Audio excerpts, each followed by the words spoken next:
Hello everyone, আমি এখানে actually reaction দিতে এসেছি।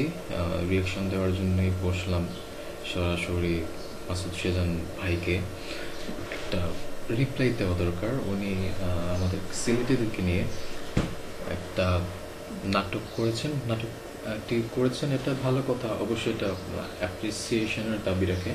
বাট উনি যে ঘরানার একটি আসলে করেছেন নাটকটা, আসলে আমরা ওইভাবে অ্যাপ্রিসিয়েট করতে পারছি না। অ্যাকচুয়ালি অ্যাপ্রিসিয়েট কি, আমরা বরং এটাকে নিন্দা জানাবো। সেটাকে আমরা বলবো যে it is not a good thing to localize or to insult a group of people, and actually most importantly you have insulted Siletis, and that is actually too much bad thing. You have showed in your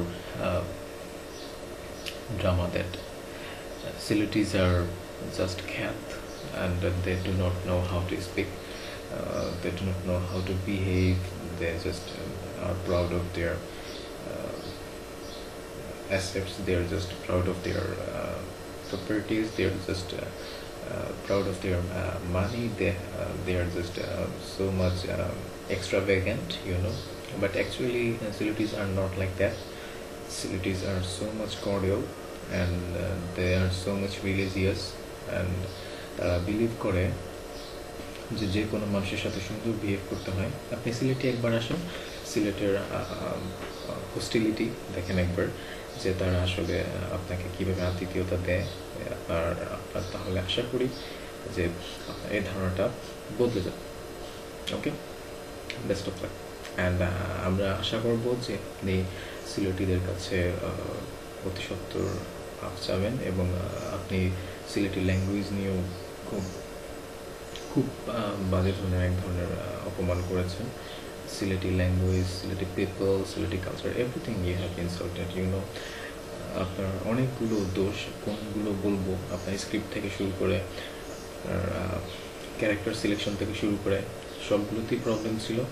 as a viewer আমি এটা বলছি, as a artist বা as a director ওই দৃষ্টিকোণ থেকে দেখছি না, আমি জাস্ট দেখছি একজন দর্শকের দৃষ্টিকোণ থেকে, যে আপনার আসলে এগুলো হয়নি, মানে এগুলো একটা অ্যাকসেপ্টেবল কিছু না।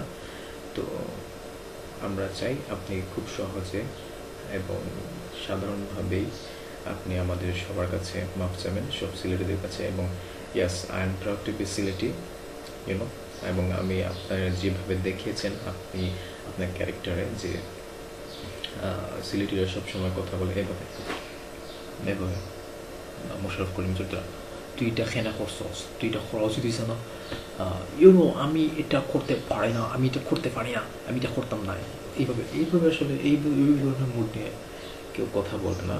সিলেটের খুবই অন্যান্য জায়গার মানুষদের মতো খুবই সিম্পলি কথা বলে, এবং আমরা এটাও মনে করি মোশাররফ করিম একজন খুবই ভালো অভিনেতা, উনি খুবই ভালো একজন অ্যাক্টর, বাট আপনি ওনাকে ইউজ করতে পারেননি। আপনার স্ক্রিপ্ট সমস্যা ছিল, আপনার অভিনয় নির্দেশনার সমস্যা ছিল, ওভারঅল আপনার পুরো নাটকটা একটা সমস্যা ছিল। এবং আপনাকে বলবো আপনি খুব সহজে এটার সলিউশন করতে পারেন, সেটা হচ্ছে আমাদের সবার কাছে আপনি মাফ চান। এবং RTV কেন এটা প্রচার করলো সেটাও আমি জানি না।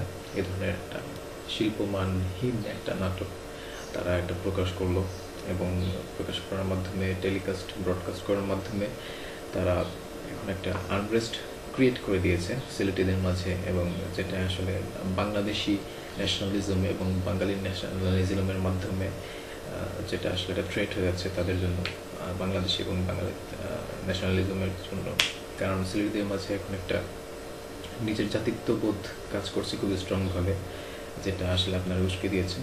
সো সব কিছু মিলিয়ে বাংলাদেশ, সিলেটি পিপল, বাংলাদেশি ন্যাশনালিজম, বাঙালি ন্যাশনালিজম, শিল্পমান, সব কিছু মিলিয়ে আপনি একটা ক্ষমা চেতেই পারেন সবার কাছে। Thank you, all the best for your next works, but please at first beg pardon to us, to the Sileti peoples. Thank you so much. Bye bye.